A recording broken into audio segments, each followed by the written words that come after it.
সবটি বিল্ডিং একবার এক কালার দেওয়া রেখে দিয়েছে। এটা মানে একটার সাথে আরেকটা সম্পর্ক আর কি, মানে লাইন দেওয়া, একটার সাথে আরেকটা লাইন দেওয়া। এই একেবারে ইধার যা আছে সবটি সেম। মানে আমি বিমান থেকে দেখছিলাম, মানে মনে হয় 200 বিল্ডিংয়ের মাঝে মানে একবারে বাতি জ্বলে, মানে একবারে বাতি জ্বলে আর নেবে। এই হলো চায়না।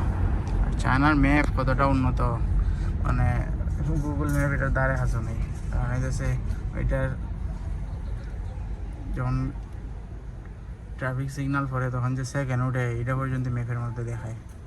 আর আমরা তো অনেক সময় আমরা গুগল ম্যাপের মধ্যে কিতা করি, মানে রাস্তা বললে যাই, এটা রাস্তা বললে কি নেই, এটা একেবারে ফাস্ট কাজ করে আর কি ম্যাপ। এটা ম্যাপ আর কি, এটার নাম গুগল ম্যাপের মতোই, কিন্তু এটা অ্যাডভান্স, গুগল ম্যাপ থেকে অনেকটা অ্যাডভান্স।